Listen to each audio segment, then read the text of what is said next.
Une salle mi-temps pour vous parler de l'essentiel des sports. Vous êtes sur FM Télévision. FM Sport ouvre ses portes pour vous informer.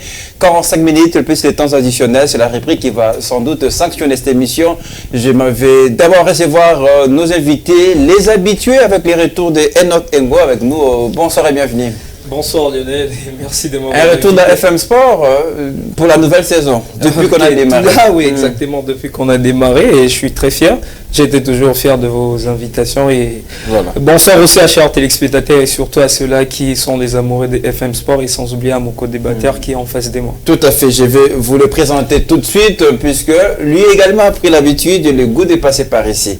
Diata Perside avec nous, comment vas-tu? Bonsoir et bienvenue. Ngolo, bonsoir à toi et puis bonsoir à Enoch. Ouais. Et ça a toujours été un grand plaisir de se retrouver sur ces beaux plateaux de parler du sport au grand complet et je suis toujours honoré quand vous m'invitez. Je viens toujours et je tiens à m'excuser pour l'autre. Ah non, il n'y a pas de problème. Voilà, puisque si vous allez à ce sens-là, Enoch a beaucoup d'excuses à nous présenter. Lui aussi n'a pas loupé pas mal de nos invitations. Allez, voyons ensemble les titres de votre émission. Les Léopards d'eau de la République démocratique du Congo ont créé l'espoir en se qualifiant à la Cannes U20. Pour le faire, les hommes de Guy Bokassa ont battu au tir au but le Lion du Cameroun. En attendant, il y a une finale contre le Congo-Brazzaville. Un autre défi à relever, évidemment, pour nos fauves congolais. Le championnat national, le jus du coup d'envoi s'annonce. Tout démarre ce 4 octobre et qui est comprendre de cette 30e édition du championnat national. Un nouveau sponsor, un nouveau projet, certainement. On essaiera d'y voir clair avec nos invités. Et puis les Léopards seniors s'approchent des actes 3 et 4 des éliminatoires de la CAN Maroc 2024. 25 joueurs sont convoqués par Sébastien Desabre. On note évidemment les retours de Steska Topa. On verra évidemment si ces retours fera du bien à la sélection. Quelle chance en tout cas pour la RDC qui va affronter la Tanzanie. À la fin de notre émission, on va terminer avec nos traditionnelles rubriques. Voilà, on va passer par les triples. Sur une question d'actualité, évidemment, ça sera l'occasion pour nous de rendre les hommages à cette légende de basketball congolais mondial, Mutombo Dikembe, décédé depuis le 30 septembre dernier à l'âge de 58 ans. Et puis les temps additionnels avec nos invités qui vont sans doute faire l'émission avec d'autres sujets d'actualité. Émission que vous suivez à ces moments et également disponible sur notre chaîne YouTube, préparée largement par Enoch Mafouka et Junior Santos. À la baguette, à la manette, nous avons les mains bénies de Don Benjamin. FM Sport, je suis Lionel Sumic, les débats sont ouverts.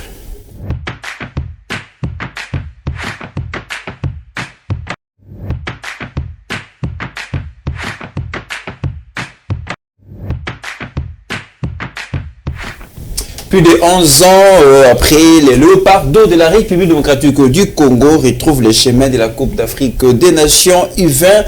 Et pour y arriver, les fauves congolais ont sorti une grande persévérance, tant dans la résistance et dans la souffrance face au Lion du Cameroun et qualifié grâce à la séance des tirs au but. On va écouter tout de suite le sélectionneur Guy Bokassa qui salue ici la performance et surtout les matchs de son équipe. On va l'écouter. Me transformer en pasteur, mais j'ai vraiment envie de vous dire que avec Dieu c'est jamais fini et c'est ce qui s'est passé aujourd'hui. Nous avons cru en Dieu, on a travaillé malgré ce carton rouge, on ne s'est pas égaré de l'objectif. S'il a pu ressusciter des morts, donc un match c'est rien pour lui. En tout cas, en résumé, c'est la gloire rendue à Dieu parce que nous sommes vraiment des revenants. Et c'est par sa grâce qu'on est arrivé là. Après, mention spéciale à mes joueurs parce que ils n'ont pas lâché. Après plus d'une décennie, les Léopards U20 vont finalement discuter une phase finale de la Coupe d'Afrique des Nations. Perside, on commence avec vous. C'est quand même une qualification dans la douleur, dans la souffrance, puisqu'on va rappeler les scénarios. Les Léopards ont été réduits à 10. Voilà, et ils ont même encaissé ce but sur penalty, mais finalement, c'est dans la souffrance qu'ils ont finalement retrouvé les chemins de la CAN. Déjà, bravo aux hommes de Guy Bokassa. C'est un exploit qu'ils ont réalisé parce que l'année dernière fois qu'on a participé à cette compétition, ça remonte à 2013 hein, avec notre génération dorée, Botaille, et puis l'homme qu'on appelle communément Limombe. Il y avait Yannick Bangala, si je ne me trompe pas, il y avait Eddie et Momo et tout ça. Et depuis là, on n'a plus participé à cette compétition, c'était important. Mais cette équipe aussi, bon, je suis content de le voir se qualifier pour la prochaine Coupe d'Afrique qui va se dérouler du côté du Maroc, je crois en 2025. Voilà, mais cette équipe a subi quand même des échecs. Hein. Il vous souviendra lors de cette compétition. Voilà, la défaite sur le petit score. Déjà, c'était une ratée sur le plan technique parce que cette équipe n'a pas su sortir le meilleur d'eux. Et puis il y a eu le jeu de la francophonie, c'était aussi un hécatombe parce qu'on n'a pas su faire le tournoi qu'on souhaitait. Et on a mal commencé dans cette compétition. Il faudrait rappeler qu'on a perdu lors de la première journée face à cette équipe de Diable Rouge du Congo-Brazza. Mais les gars se sont rattrapés. Ils ont battu l'équipe de la Guinée équatoriale sur le nom de 3-1. Mais il fallait maintenant confirmer face à cette équipe camerounaise qui a fait un excellent championnat dans leur phase de poule. Ils ont marqué autant de buts. C'était d'abord la meilleure attaque de la compétition. Et ce qui est bien pour la République démocratique du Congo, nos seniors, ils ont marqué assez tôt dans le match par l'entrée-mise de Talassi. Sur une frappe puissante. Voilà, avec le joueur Ibrahim Matobo qui fait quand même un excellent championnat. Après, maintenant, il fallait avoir les nerfs solides pour tenir parce qu'on a écopé d'un carton rouge après cette faute de notre défenseur. Et ils l'ont fait, comme j'aime toujours le dire, peu importe le prix du flacon, pour que ça donne l'ivresse. Et ce qui était important, c'était de se qualifier. On s'est qualifié déjà pour la finale de la compétition et puis pour la prochaine coupe. Donc on a l'impression que la RDC a fait d'une pierre deux coups. Donc on attend évidemment cette finale. Il y a même Guy Bukasa qui le disait en conférence d'après-match. On a cédé les ballons à l'adversaire puisque là on voulait défendre ensemble pour retrouver évidemment la qualification. C'est un problème aussi lié à l'effectif. Hein. Oui, justement. Je voulais qu'on en parle, mais beaucoup plus avec un autre puisqu'il n'y a pas que ce scénario de ce carton rouge qui est arrivé. Mais déjà au départ, Bukasa traversé à Brazzaville avec un effectif de 20 joueurs, il y a eu quelques blessés, mais pour ce match contre les Camerounais, on va me le rappeler, Guy Bukasa n'avait pas des joueurs sur le banc de touche, ça c'était un problème, mais dans cette souffrance, dans ces scénarios-là, les Congolais ont obtenu la qualification. C'est extraordinaire, on a l'impression. Exactement, et quand on regarde tout ça, on est totalement vraiment étonné, on est émerveillé de toutes les façons parce que cette équipe-là a connu plusieurs difficultés, que ce soit sur le plan administratif, que ce soit même dans le conteneur effectif avec l'équipe et tout. Même pendant ce match-là, vous avez vu évoluer à l'infériorité numérique avec une équipe qui est compétitive comme le Cameroun, qui ont un championnat, qui ont des championnats, qui de joueurs jouent régulièrement dans leur championnat respectif. Donc c'était compliqué vraiment avec cette équipe-là. On a vu d'ailleurs l'émotion de certains joueurs qui ont manifesté après ces matchs-là, et à l'occurrence de Winner qui a étalé tous les problèmes qu'ils ont eu à faire face. Et donc voilà, mais dans l'ensemble, nous on est tellement étonnés et on est satisfaits totalement. Et surtout, tel qu'on connaît déjà l'effectif de cette équipe-là, ce sont seulement de jeunes qu'on a vus au quartier, à l'occurrence même Winner, à l'occurrence de Matobo, que j'ai eu quand même à côtoyer au quartier. Ce sont des joueurs vraiment, en le voyant jouer, on le voit avec ce mental-là. Si ces scénarios qu'ils ont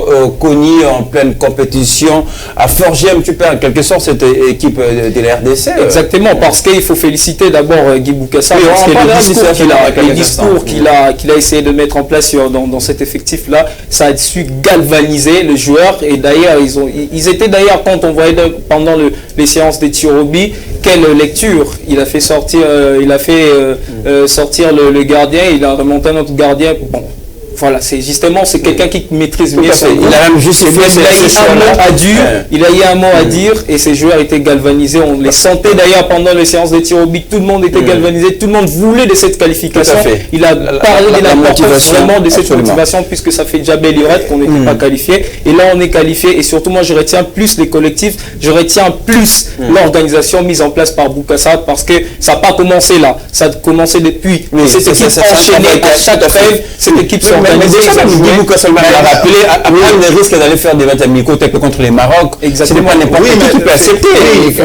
Il faudrait quand même saluer le travail qu'a battu le sélectionneur Guy Boucassa, mais cette équipe, pour moi, je pense qu'elle n'était pas préparée pour aller se qualifier dans ces tournois. C'est miraculeux. Bon oui, mais c'est comme je te dis, voilà, vaincre sans périr, de faire un triomphe sans gloire. C'était important quand même de se qualifier. Parce qu'aujourd'hui, ce qu'on retient, c'est la qualif. Mais la manière dont cette qualification est venue, ça laisse quand même à désirer. Moi, je pense que les matchs référence de ces tournois, ça sera celui contre la Guinée. Voilà. Mais là, ça a bien joué. On a marqué et puis on a gagné. Tout à fait. Au Cameroun, après un match référence, c'est un match où vous êtes transcendé pour aller jusqu'au bout et avoir la chose qui vous revient de droit, de manière à ce que vous vous qualifiez pour une compétition aussi prestigieuse qui est la Coupe d'Afrique des Nations. Mais après, je pense que cette équipe a subi quand même beaucoup de désillusions. Je vous ai rappelé les faits, je vous ai parlé de Fatih Kep, Guy Boucassa était encore entraîneur, je vous ai parlé du jeu de la francophonie, il était toujours entraîneur. Moi, je suis quand même étonné parce que la majeure partie des joueurs qui composent cette sélection, ce ne sont pas des joueurs qui jouent dans Vitatep, ni le TP, ni quoi, ce sont des joueurs qu'on a pris dans Héritage, les Aigles du Congo et tout ça. Là aussi, il faudra saluer quand même le travail qu'a bat le coach. C'est important que ça puisse, la mayonnaise puisse prendre forme actuellement. Pourquoi? Parce que c'est une compétition quand même dont on entendait depuis assez longtemps. On est plus émerveillé du mental qu'avait cette équipe-là, parce qu'ils sont des gamins à cet âge-là, avoir ce mental-là d'acier, avoir ce mental-là de titan, cette galvanisation, c'est ça que moi, dans le contenu de match, lorsqu'on a marqué, j'étais sûr qu'on allait quand même, mais lorsqu'on s'approche vers la fin de la première période et on s'approche encore à la fin de la deuxième période et de la deuxième mi-temps, je me disais, waouh, si les Léopards se qualifient, ce sera vraiment honnêtement. Mais est-ce qu'à la base, le secret, ce n'est pas aussi les discours, vous l'avez dit tout à l'heure, exactement, c'est les discours. Ce n'est pas l'homme référentiel de cette qualification. Évidemment, c'est l'homme référentiel. Quand on a du sérieux, quand on a de l'organisation, quand vous essayez quand même de travailler avec quelqu'un qui connaît les foot, puisqu'il faut le souligner, Boucassa a une étroite collaboration avec le sélectionneur A. Et surtout, il faut aussi le rappeler, la présence de sélectionneur numéro 1 de l'équipe A était là. Ça a boosté les joueurs. Donc, et même les joueurs savent que, mais il faut toujours les choses à rappeler. Même si ces joueurs, il faut le rappeler à l'opinion publique, ces joueurs jouent. Là où j'étais étonné, parce que ces joueurs, lors de leur sortie, lorsqu'ils vont jouer le match des trêves, etc., ils n'ont pas l'appui de l'État. On va dire, ils ne sont pas motivés. Moi, j'ai eu à contacter ça ne sera pas les cas cette fois-ci, parce qu'on a vu d'abord. Je pense que je le souligne en termes de ces joueurs-là. Ces joueurs-là n'ont pas de prime. Mais un problème. La façon dont ils ont. Mais c'est quand même important. Il n'y a pas que eux. Aujourd'hui, en République démocratique du Congo, il faudrait quand même rappeler que le football, c'est quand même. Il ne faut pas justifier cela. Le fait que c'est là. Je ne sais pas. Je donne un exemple. Lorsqu'on sert une nation, on le sert avec beaucoup d'âme, avec beaucoup. Mais c'est un débat sur quelle science ça donne là-dessus. On sait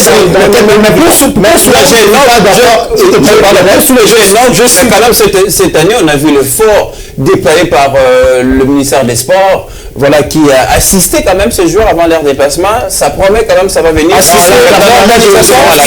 Sur le dire, quand vous dites, s'il te plaît, quand tu dis que le ministre des Sports a donné des moyens, mais comment ça se fait que l'équipe doit voyager? Sur le plan administratif, cette équipe-là n'était pas en ordre. Par le simple fait qu'on ne voyage pas avec un effectif à Gaillardi, avec le nombre de... Je ne dis pas que tout était parfait avec le ministre, mais je ne sais pas quand même de cette assistance qu'on n'a pas vue auparavant. Mais je parle de cette façon que l'équipe n'a pas tenu compte de ces difficultés, que ce soit de l'accompagnement. Pour aller... Même les joueurs ne sont pas motivés. Moi, j'ai un jour rencontré quelques jeunes qui sont là et je leur ai posé la question.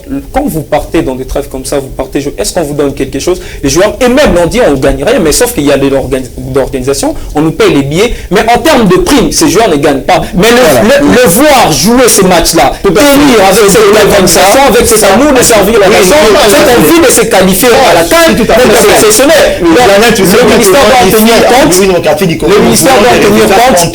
de soutenir ces gamins.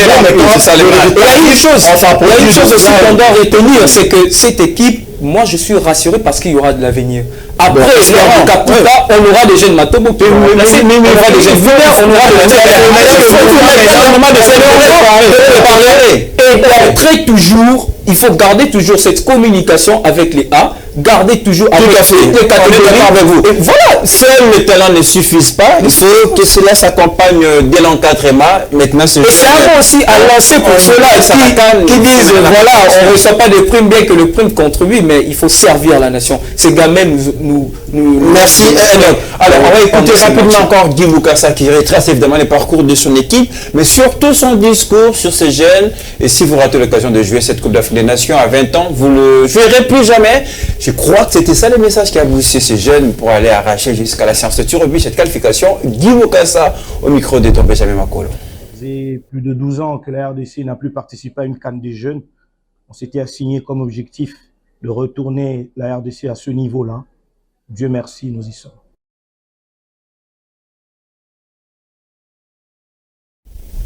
La CAN, c'est acté pour le Léopard Yves. Maintenant, il reste un match. C'est une finale à aller chercher. Les Léopards d'eau doivent en tout cas venger leur défaite. On le disait à l'entrée de ces tournois contre les jeunes de Congo-Brazzaville. Alors, quelle chance finalement pour ces Léopards? Est-ce qu'il faut oublier cette finale? Puisque pour le simple fait, l'objectif a été atteint. C'était la qualification de la prochaine Coupe d'Afrique des Nations. Bon, en tant que compétiteur, on ne va pas oublier parce que c'est ça aussi, c'est un match très capital, c'est un match aussi historique. S'ils gagnent, les gardiens de fleuve, ça a toujours été exactement, ça sera aussi historique pour eux. Et c'est aussi un moment de revanche, de se venger parce qu'on a eu à perdre avec cette équipe congolaise lors de la première sortie, si je ne me trompe pas bien, 1-0.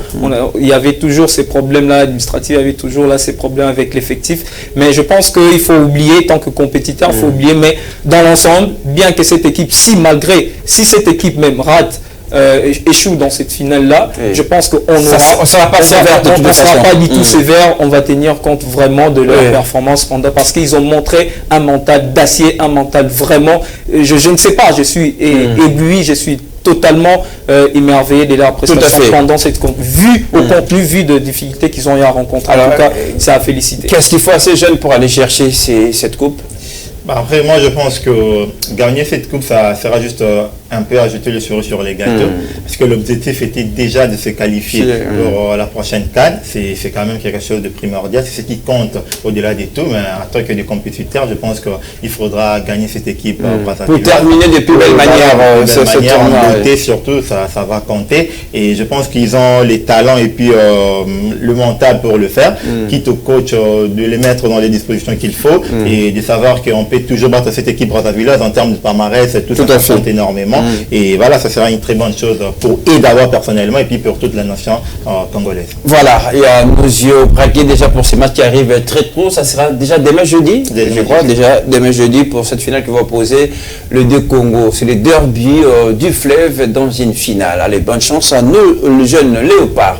Allez, on va revenir au pays puisqu'il y a les championnats nationaux qui arrivent en vitesse. Eh bien, on va parler de cette 30e édition.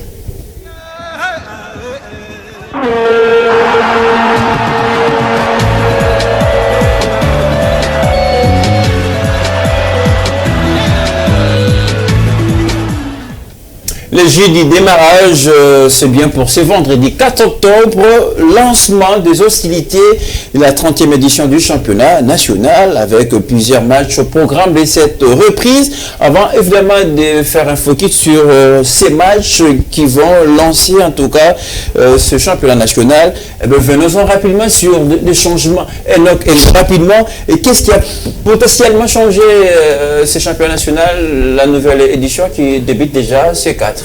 Moi je dirais plus, je suis pas d'ailleurs enflammé, bien qu'il y a déjà de nouveaux partenariats avec la Rabank, Illico, Cash, etc. Mais ce sont toujours les mêmes aventures qu'on a eues tout au long de cette compétition. C'est pas pour une première, mais moi déjà ce que je peux retenir, déjà ça sent déjà, excusez-moi de cette grossièreté je vais dire, ça sent déjà la puce, ça sent pas du tout bon, bien que lors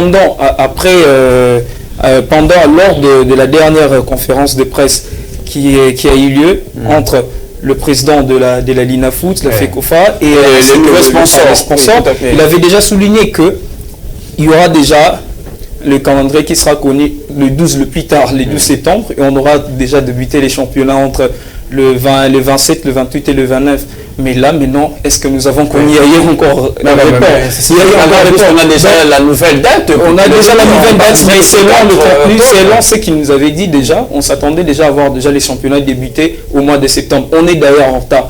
Nous sommes le seul pays déjà. Quand on regarde dans tout ça, un championnat normalement doit commencer déjà au mois de août, au mois de. Mais est-ce que le retard, ce n'est pas, la faute n'est pas au sponsor en tout cas. Il y a un retard, il faut le dire clairement, accumulé entre la FECOFA et la foot qui devait harmoniser. Le retard sera toujours justifié avec les attentes, la collaboration avec les nouveaux partenaires et tout. Mais quand on voit déjà ça, nous on va rester plus pessimiste. Moi je vais dire comme ça, mais on va regarder puisque ce ne sont pas des histoires nouvelles qu'on a eu on a eu d'ailleurs à voir. Optimiste mais pessimiste, c'est ça. On est pessimiste, on est en même temps aussi optimiste. Parce que c'est pas une première. Mais justement, puisque Enoch n'a pas reconnu qu'il y a des changements avec ces nouveaux ce championnat national à la 30e édition. Quand même, il y a les sponsors qui arrivent, la cagnotte qui augmente à 150 000 $. Ça, c'est quand même ce qui n'existait pas avant. Mais après, on va quand même le dire, s'il y a eu aussi ajout des clubs, on est passé maintenant de 20 clubs répartis en 2 groupes. Maintenant, c'est, je crois, 24 clubs qui vont discuter.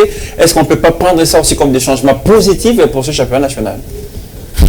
En fait, je suis un peu dubitatif de dire que je suis optimiste ou pessimiste. Après, en termes peut-être d'organisation, le problème de la Lina Foot, ça va au-delà même de l'organe technique qui est la FECOFA qui organise le championnat via la Lina Foot. Aujourd'hui, Illico Ligue 1. Et les problèmes de notre football, s'il faudrait le dire ainsi, ça va au-delà même de ces instances-là. C'est un problème purement politique. Moi, je ne cesse jamais de le dire, nous n'avons pas une vraie politique sportive. Et voilà. Et hier, je parlais avec un frère à la maison. Il m'a dit, mais pourquoi pas le gouvernement peut sponsoriser notre championnat d'élite ici pour ne pas mettre une cagnotte même de 5 millions de $. Mais est-ce qu'ailleurs, vous avez déjà vu un gouvernement sponsorisé? Là, vous me rejoignez sans pourtant le savoir. Sur d'autres cieux, les choses sont bien structurées, mais ici, on a encore un vrai problème. Déjà, nos clubs sont des ASBL, ça vit avec l'argent venant de poche des individus, nos clubs ne sont pas de société. Et voilà, je vous donne juste un exemple. Quand une équipe, prenons le cas des clubs, achète déjà des joueurs qui avoisinent à plus de 150 000 $, mais lorsque l'équipe gagne la Lina Foot, vous lui donnez 150 000. Ça veut dire que c'est même pas assez colossal de l'argent qu'il a dépensé. Mais le vrai problème ici, mais 150 000 $ se paie, mais quand même pour moi je dis que c'est peu, mais ça peut tant soit peu aider. Mais à l'aller où vont les choses, si on veut réellement que notre football évolue, moi je pense que les gouvernements, en tant qu'organe politique, parce que c'est le gouvernement qui met en place la politique publique, surtout sur le plan sportif via le ministère des Sports, doivent accompagner notre football. On a vu avec la Coupe du Congo, le président de la République, c'est le gouvernement qui a mis la cagnotte de 100 000 $. C'est-à-dire aujourd'hui, les gouvernements doivent prendre sa responsabilité peut-être. Responsabilité pour mettre du moyen. Mais quand vous citez, le sponsor mettre bien sur les épaules, le football. Ici, on parle de la Lina Foot, c'est quand même du football. Voilà, moi je pense qu'aujourd'hui, si on veut bien que les choses évoluent, les sponsors peuvent bien venir. On avait un sponsor ici, dit Vodacom, permettez-moi de citer les noms. L'argent qu'il mettait ici et l'argent qu'il mettait du côté de l'Afrique du Sud, c'était le jour et la nuit. C'est d'abord ici, c'est un problème organisationnel déjà de la Ligue qui organise la compétition. Déjà, il y a des reports de matchs, il y a des matchs réunis. Voilà, il n'y a pas vraiment du sérieux en termes d'organisation. Voilà, il faut revenir encore dans un contexte que si l'argent là même, mon frère l'a souligné, c'est bien que ce peut, et cet argent aussi, on le représente comme ticket. Il y a des équipes qui ont gagné. Le championnat national touchera une petite cagnotte. Exactement, mais je ne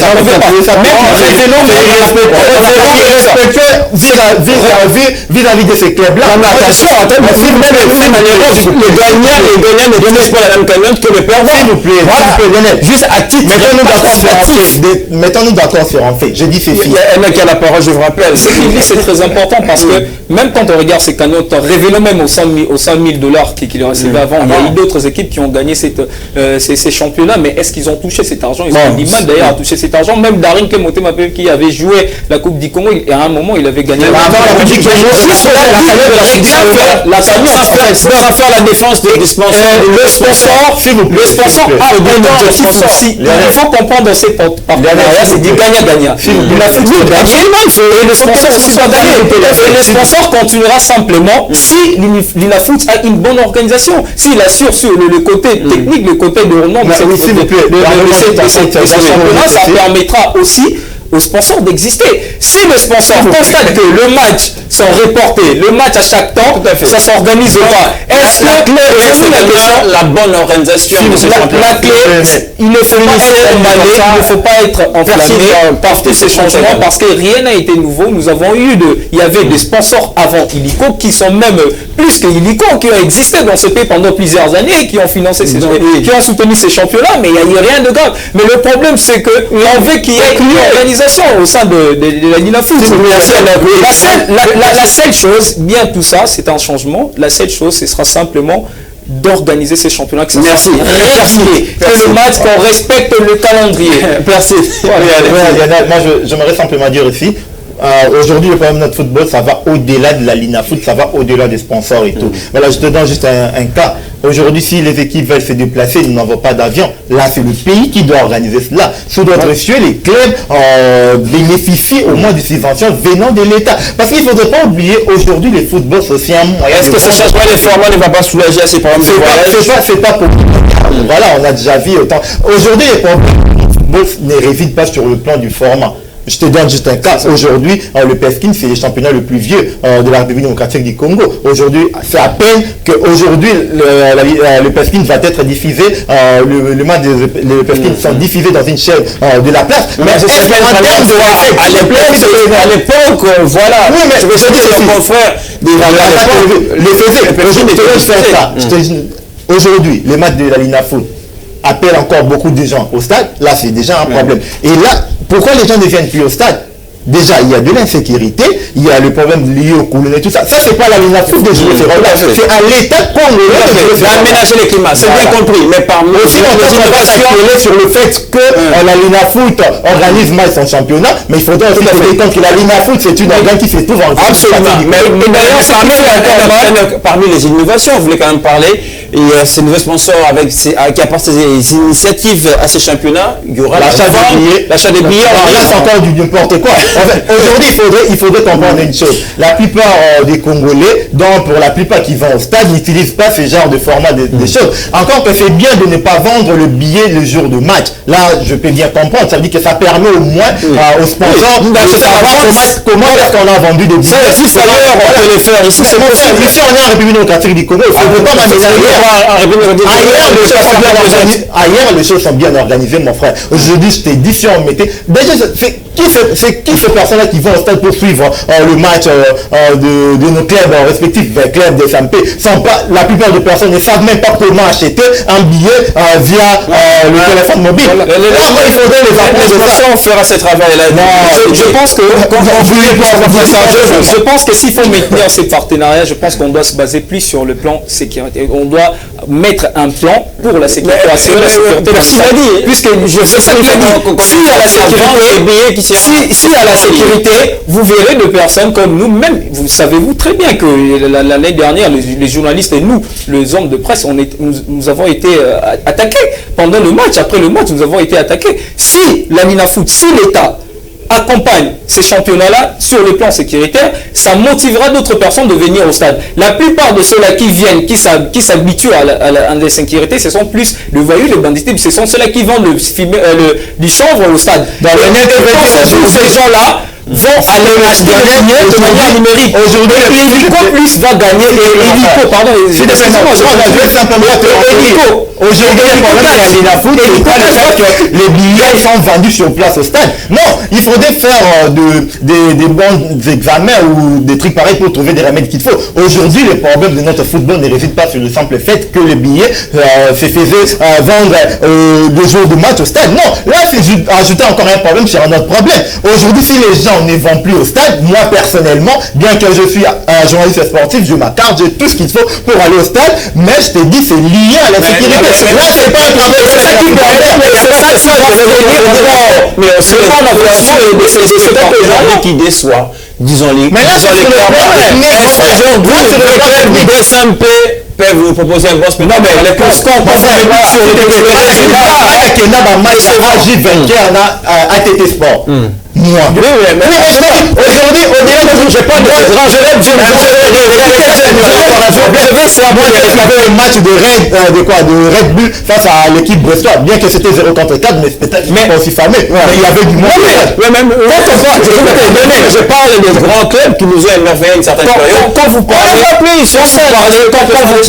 vous parlez de match, écoutez, on peut pas, quand vous dites qu'il n'y a pas de folie, il n'y a pas dans les contenus techniques pendant le déroulement de ce championnat, on est journaliste, on voit quand même le match, on a eu des matchs qui nous ont donné des chartes de poule. Oui. Non mais arrêtez quand même, il y a des talents, sur les contenus, c'est que les équipes nous produisent sur un match, non mais il y a quoi à dire. Le problème qui bloque la Linafoot, c'est simplement l'organisation. Et moi je parle plus sur, quand vous penchez trop sur le partenariat, retenez que le partenariat avec Helicocash va tenir compte de ceux-là qui vont s'enregistrer dans leur application, qui vont acheter le billet, et c'est en fonction de ça qu'ils vont gagner. Et si maintenant le public n'achète pas, ne s'adhère pas, on connaît tous le fraude qui s'est passé. Merci. Donc je ne pense pas que c'était une bonne idée. Bon, moi je suis pas du tout enflammé, je suis pas du tout emballé de ces partenariats. Alors, ce championnat qui va déjà, on aura toujours des problèmes avec ce championnat. On le rappelle, démarre déjà, c'est 4 octobre. Venons-en évidemment au programme pour la reprise de ces championnats. On parle de la 30e édition. On aura par exemple Mazembe pour la levée du rideau qui sera opposé à l'AS Malolé. Don Bosco, il y a pendant une très belle opposition. On a Sanabaline des Blessings. C'est d'ailleurs le match que je voulais qu'on s'attarde un petit peu puisque ça sera une très belle opposition entre les deux formations. Aussi Renaissance à Sekouya, ça sera pour l'ouverture, pour lancer les sociétés de ces championnats. Bachi Sport, Boubazano, le Popo Chikoukou, le club Bukavu Dawa. Alors, messieurs, quel match vous impressionne pour la reprise et pour le début? Impressionné, c'est un mot trop fort. Moi, j'attends voir avec club ce qu'ils vont faire. Ils ont bâti Normand en amical. Ça a quand même fait rêver les supporters. Au Renaissance, moi, je m'enflamme pas du tout parce que je sais comment est-ce que ce genre d'équipe-là joue une compétition. Le TP Mazembe, mais c'est déjà un grand et je sais qu'il va encore faire ce qu'il est habitué. Et surtout qu'il débute à domicile également.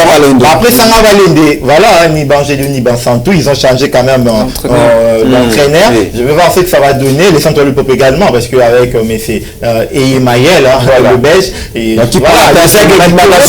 Magazuba qui reste dans le staff technique, surtout les aigles du Congo, et quand même c'est une équipe qui nous a fait rêver parce que une première à la Linafoot placée 4e avec des joueurs talentueux comme Ibrahim Matobo, il y a le Camerounais Tchoumekou, si je ne m'abuse pas, il y a Boaboa, un très bon joueur, quelqu'un que je connais personnellement, voilà, il y a Mboma, l'air capitaine, voilà, c'est une équipe, moi j'attends voir ce qu'ils vont produire cette année, s'ils vont confirmer ou bien ils vont encore avoir de vrais problèmes. Et donc, ce sont que des grandes affiches pour la reprise de ce championnat national. Évidemment, on sait très bien que c'était, tout au long de ces championnats, il y a toujours à avoir du plaisir et on va attendre maintenant, ici à Kinshasa, il y a Renaissance déjà qui va faire sa sortie déjà avec, je crois, avec Kouya. Et ce sera un grand match en termes de deux équipes là, en termes de contenu, c'est que les deux équipes nous proposent. J'espère qu'on aura un grand match et moi plutôt j'attends plus les nouveaux venus, tels que Tanganyika qui a été qui a fait une très bonne coupe du Congo. Et voilà, en battant surtout Darik Clemonté Mapembe et puis voilà. Et voilà, je serai justement, on va attendre aussi d'autres équipes de révélation. On n'espère pas que peut-être ce sera une équipe de révélation, mais on va attendre, comme mon confrère l'a dit, les Aigles par exemple, ils ont confirmé, ils nous ont montré de quoi ils étaient capables pendant la saison dernière, après la saison dernière, en s'imposant devant le 4 cadors du pays, tels que l'AS Vita Club, Darik Clemonté Mapembe ont eu sûrement du mal à battre à cette équipe-là. Et donc voilà, je pense que dans le contenu, avec la préparation, chaque équipe est motivée. Il faut aussi rappeler le retour de Bukavu Dawa, ils seront là et puis voilà. Et surtout, moi je pense que il y a plus de je pense que notre foot est en train un peu de transiter. On voit plus les équipes qui sont du côté de Okatanga et de l'Est. Ils sont plus en l'organisation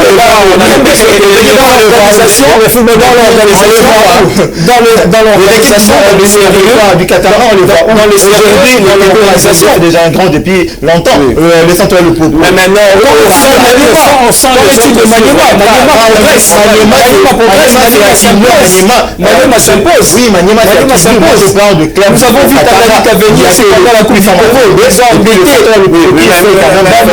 embêtés pour le rejoindre. Tanganyika embêtés entre des. Ils sont entre des d'ailleurs.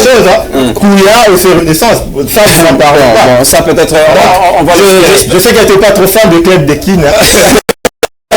Absolument pas. Alors ça, on va parler du championnat national, Ligue 1, mais évidemment la Ligue 2 qu'on attend impatiemment avec un club qui va faire ce début, j'ai le plaisir de les citer, l'association sportive Renaissance Nouvelle Vexion, avec son président Billy Malo à Cléophas et tout le staff. On va suivre de près cette équipe-là pour ce qui sera du championnat national Ligue 2. Allez, avant de terminer avec nos traditionnels, on fait un petit détour rapidement pour les Léopards seniors et qui s'apprêtent pour l'acte 3 et l'acte 4.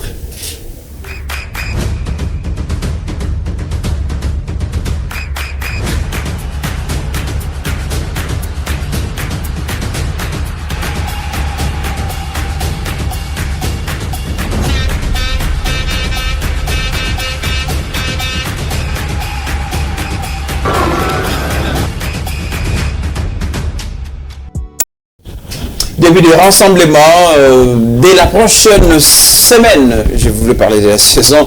Le Léopards senior s'approche déjà des l'acte 3 et 4 des éliminatoires, donc la 3e et 4e journée. Et pour ce faire, les hommes de Sébastien Desarbres joueront en 2 explications. La Tanzanie d'abord, le match aller à Kinshasa et puis le match retour interviendra à Dar es Salaam. Alors, on n'a pas beaucoup de temps, puisqu'on va terminer avec nos traditionnelles rubriques. Et donc, en 30 secondes, on n'a pas beaucoup de temps. On a vu la liste à Sébastien Desarbres avec les retours de Slans Katopa et Abalikwisha qui revient. C'est une liste globalement dans la continuité signée Sébastien Desarbres. Et quelles sont les chances pour la section congolaise, puisque là, on va rappeler, la RDC est à 4 points de la qualification à la prochaine Coupe d'Afrique des Nations. En fait, c'est une liste, quand on regarde ça, c'est une liste déjà logique, c'est une liste déjà qu'on ne peut pas contester, puisque tous ces joueurs-là sont déjà régulés, ils jouent dans leurs clubs respectifs, ils sont habitués aussi de la sélection. On voit que Sébastien Desarbres déjà cherche à créer déjà une communication étroite avec les joueurs, créer vraiment la cohésion. Que pensez-vous des retours de Silas Katopa afin depuis la dernière phase finale de la CAN? Silas, quand on regarde tout ce qu'il fait, c'est un joueur qui ne peut pas manquer. C'est un joueur qui ne peut pas manquer dans des rassemblements parce que c'est un joueur qui est talentueux, qui est régulier dans son championnat. Il n'y avait pas de malentendu. Sébastien Desarbres déjà l'avait déjà souligné. Il n'y a aucun malentendu entre Silas et son entraîneur. Et voilà, il avait fait savoir ses raisons personnelles. Et donc, il faut tenir aussi compte, il était dans un choix où il devait prendre un choix décisif pour son nouveau club. Et pendant là, c'était le mercato. Et donc voilà, c'était ça ses raisons. Mais je pense que vraiment dans le contenu, dans ces listes-là, il y a quoi à dire. On doit être, en tout cas, on n'a plus de mots à reprocher dans cette équipe-là de Sébastien Desarbres puisqu'il continue avec des bons résultats. Les joueurs sont mis dans de très bonnes conditions. Les joueurs sont payés, leurs primes. Les joueurs, ils nous produisent du bon jeu sur le terrain. Et puis voilà, on doit maintenant essayer toujours de maintenir cette performance-là et on doit confirmer ça d'ailleurs lorsqu'on va jouer ici. Oui. Et aussi, pourquoi pas, ces matchs-là, ça va nous permettre aussi de nous donner une bonne position pour la qualif. Tout à fait. Et donc voilà, je pense que les joueurs vont venir simplement avec un mot d'ordre, avec un même état d'esprit, c'est celui de la galvanisation et c'est celui de la gagne et de gagner. On rappelle la Tanzanie juste derrière l'RDC avec 4 points, c'est déjà comme une petite finale de ces groupes parce que c'est des explications, on rappelle la 3e et 4e journée, on aura l'idée clairement sur le déqualifié de ces groupes. Il faut d'abord commencer à battre la Tanzanie. Ici, à domicile, pensez-vous que la RDC a les épaules pour ce match-là? Voilà, on a un effectif pour ça. La Tanzanie, déjà, c'est une nation qui nous réussit assez bien. Et après, c'est... Malgré les derniers matchs nuls, on rappelle lors de la CAN, ça n'a pas été beau. Hein. Oui, mais c'est une nation qui nous réussit quand même bien. Même en terre tanzanienne, même à Dar es Salaam, on a eu à mettre 3 buts à 0. Oui, je pense que la liste, elle est bonne avec des joueurs qui sont des habitués de la sélection. Vous avez signalé le retour de Silas et puis de Balikwisha. Un bon retour, peut-être pour pallier à l'absence de Yohan Wissa, blessé pour la suite. Oui, même si Wissa était là, je pense que Silas aussi devrait être là. Mais après, il y a maintenant ce qui moi j'attends de cette équipe, c'est de produire du beau-jeu. L'éternel débat. Je pense que voilà, jouer c'est bien, gagner c'est bien, mais le contenu qu'on donne à nos victoires, ça compte aussi. Quand même, je m'attends de voir une équipe de Léopard jouer sans pour autant produire. Vous choisissez quoi, les résultats ou le bon jeu? Le résultat vient en fonction du jeu qu'on produit. Pas forcément. C'est vrai. On s'est bien proposé contre la Guinée, on a réussi à remporter les 3 points. C'était c'est ce que j'ai dit, à un moment, sans des victoires possibles, mais à un moment, ça va s'arrêter. Moi, je préfère que nous avons un effectif pour produire du beau jeu, pour jouer en football, qui va quand même nous faire rêver. Parce que le plus important en les retours, bien que ce sont des matchs qui comptent, mais ce ne sont pas des matchs très décisifs. Mais moi, je pense qu'on a un objectif, c'est d'aller jouer la prochaine CAN avec un objectif d'atteindre au moins les derniers carrés. Et pour y arriver, on doit avoir une équipe compétitive et une équipe qui joue du très beau jeu, une équipe avec des joueurs qui seront à mesure de regarder d'autres nations j'ai dans les vies, proposer le jeu qu'il faut pour permettre au Léopard d'avoir des victoires qui vont tous nous faire du bien. Et jusqu'à là, je trouve qu'on joue très bien. Sébastien Desabre a essayé quand même de réorganiser son équipe avec des joueurs qui sont des habitués, mais ça ne produit pas un très bon football qui fait rêver plus d'un Congolais. Et c'est ce que moi j'aimerais voir lors de ces matchs face à la Tanzanie. Moi je pense que le problème avec les contenus dans les tactiques, je pense que la RDC a un problème toujours avec le porteur du ballon. On n'a pas que celui-là qui est capable de porter le ballon, d'éliminer 3-4 joueurs. Mais avec mais je pense que maintenant, sur le plan tactique, nous avons des capacités de jouer même en possession, nous avons des capacités à jouer même en bloc. Je pense que dans le contenu de la RDC, on s'adapte plus si on analyse certains matchs, on s'adapte plus de l'adversaire. Il y a eu des matchs où nous avons eu de possession, à l'occurrence le match contre le Soudan lors de la qualification à la CAN 2000 en Côte d'Ivoire. On a vu un Léopard qui a gardé le ballon pendant toutes les 90 minutes de jeu. Et face au Sénégal, on a joué avec des transitions, on a joué en bloc et nous sommes partis à l'abordage et ça payait. Donc le plus important dans un groupe, on retient, il y a la cohésion dans ce groupe-là, il y a un collectif, il y a un état d'esprit et l'essentiel c'est de gagner des présents à chaque compétition telle que la CAN et envisager aussi la qualif vers la Coupe du Monde. Je le disais tout à l'heure, 30 secondes, parce que mais il y a des jeux en produit. Oui, je pense qu'aujourd'hui, dans le football moderne, la cohésion, tout ça, ça compte, mais l'éternel débat avec le sportif congolais, quand une équipe joue mal, on parle toujours du milieu. Aujourd'hui, le problème de Léopard, c'est pas forcément un porteur du ballon, parce que ces genres de joueurs-là nous avons aussi les adversaires qui ne marquent pas. Oui, mais c'est là, je parle du fond du jeu sur les schémas tactiques proposés par l'entraîneur. Aujourd'hui, quand on joue, s'adapter à l'adversaire, je pense pas. C'est que l'adversaire essaie quand même de sortir en jeu, et nous, on est censé produire un jeu pour contrecarrer l'adversaire. Nous, on ne vient pas avec un schéma bien déterminé, on ne vient pas avec une idée d'imposer notre rythme à l'adversaire. C'est ça, j'ai dit, vous ne jouez pas face à l'équipe sénégalaise. Mais l'essentiel, c'est de gagner. Il y a le Mali qui produit du bon jeu, mais il est en finale. Non, si je parle de produire un bon jeu, il ne peut pas gagner. L'objectif primaire, en tant que c'est de gagner. Quelqu'un qui est présent en matière de football, c'est déjà la victoire. Quand on gagne un match, on éclate au le contenu des victoires. J'étais en conférence de presse avec Sébastien Desabre, je lui ai posé cette question. Vous mettez plus l'accent sur la victoire et est-ce que les contenus suivant cette victoire la compte aussi? Il m'a bien répondu que l'objectif qu'il a lorsqu'il a pris cette équipe de Léopard, c'était déjà de reconstituer une équipe qui sera capable de jouer ensemble avec des joueurs qui se connaissent. Du beau jeu va suivre. Malheureusement, par exemple, si on joue face au Maroc, on peut pas imposer au Maroc le tour. Non, je ne dis pas d'imposer obligé, je dis ça fait rêver. Voilà. Mais on produit du jeu qui se fait rêver, un jeu qui fait du rêver, c'est un jeu qui nous permet aussi de gagner. Au-delà de cela, le contenu de victoire doit aussi être important. Voilà.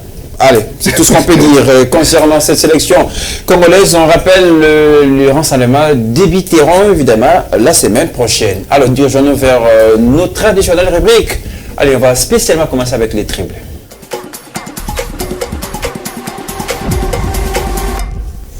C'est une histoire qui s'arrête pour celui qui a fait rêver le monde de basketball. C'est une icône, en tout cas une légende qui s'est éteinte à l'âge de 58 ans. Mutombo Dikembe, qui a fait la fierté du sport et de la nation congolaise. On commence avec vous, Percy, dans 30 secondes. Que retenir de sa vie et de sa carrière aujourd'hui, le monde sportif plaire Mutombo Dikembe? Bah, moi, je suis quand même assez jeune, je ne l'ai pas vu jouer. Ça, il faudrait quand même être honnête. Je serai le seul sur ce plateau.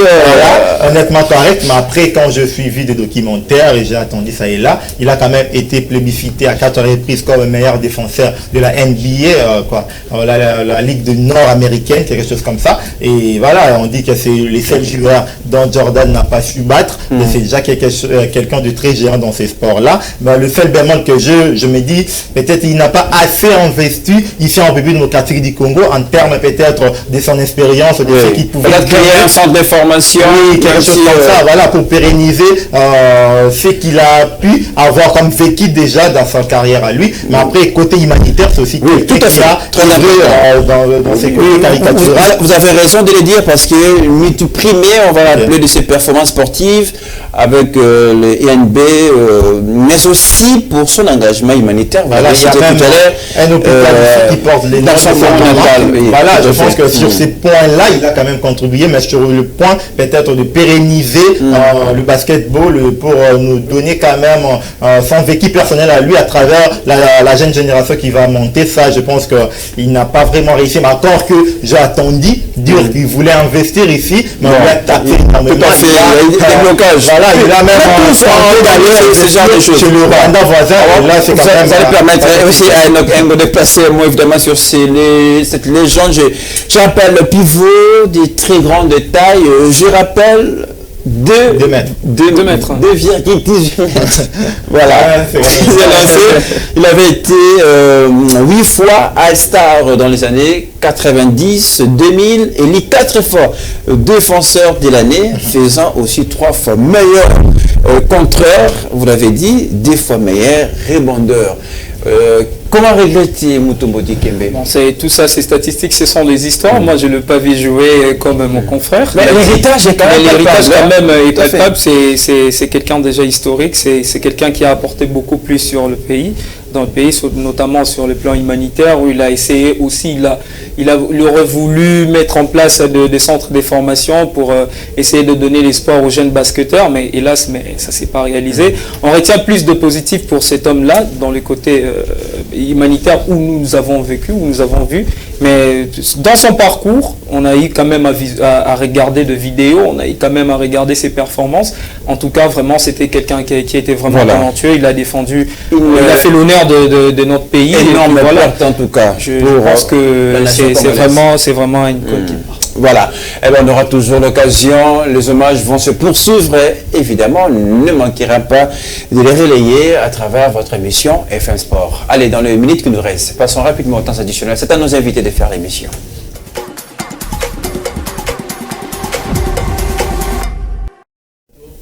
Et donc, vous prenez la main pour le temps additionnel. C'est à vous de faire l'émission. Autre sujet d'actualité, Monsieur Nonkengo, c'est à vous. C'est juste à annoncer les départs du sélectionneur sénégalais Aliou Cissé, qui n'est plus sélectionneur de Lyon de la Teranga. Après 7 ans, près de 8 ans passés en tête de sa sélection sénégalaise. Il est reproché d'un mauvais gestion. Tout à fait. Il est aussi en conflit avec certains joueurs. Certains conflits avec Sadio Mané, etc. Nous avons vu la fameuse dispute pendant un match, le match qui a opposé Lyon de la professionnel. C'est quelque chose qui n'était pas du tout professionnel. Il était plus, les joueurs ont eu aussi ras-le-bol il y a eu des choix tactiques qui n'étaient pas du tout judicieux pendant la CAN, notamment lors de l'élimination qui a été évolué de l'élimination contre qui a fait très mal au Sénégal, qui était l'éternel favori de cette édition. Et voilà, le Sénégal ne rassure plus, même pas dans la qualification mondiale. Et puis non, voilà, on n'a pas oublié quand même. Là, maintenant, fait gagner le Sénégal. qui a porté le Sénégal en tête du continent. On rappelle cette fameuse CAN remportée par le Sénégal. Mais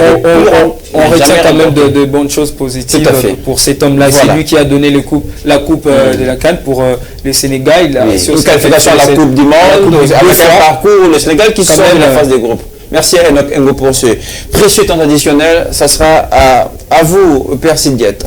Moi, je vais parler plus de la Ligue urbaine de football ici à Kinshasa, Kilimani. Et les championnats avaient déjà débuté, le match fait jour. Mais ce que je vais demander simplement à l'organisateur, le président qui s'occupe de cette Ligue urbaine de Kilimani, et de mettre quand même des policiers pour veiller sur les arbitres. Pas aussi longtemps, on a tabassé un arbitre, ce genre de choses, ce genre de pratiques-là reviennent encore. Encore que les matchs se jouent dans des terrains qu'on appelle communément zélotiques. Il n'y a vraiment pas de sécurité. Il suffit qu'une équipe marque un but, les supporters envahissent le terrain plutôt, et les arbitres, surtout ces corps arbitrales, sont exposés dans de très mauvaises choses. Je demanderai simplement à l'organisateur de la tente urbaine de Kilimani de mettre de policiers pour sécuriser les arbitres, parce qu'ils font quand même leur match. Ce sont des hommes, ils peuvent aussi faire tout à fait. Et voilà. Une très belle pensée en tout cas pour ces arbitres-là. Merci à tous les deux d'avoir participé à cette émission. Merci aussi aux équipes techniques, puisqu'elles étaient nombreuses aujourd'hui à nous aider à fabriquer, à réaliser cette émission. FM Sport s'arrête là, on revient le week-end. Dans notre temps, continuez de nous regarder sur notre chaîne YouTube.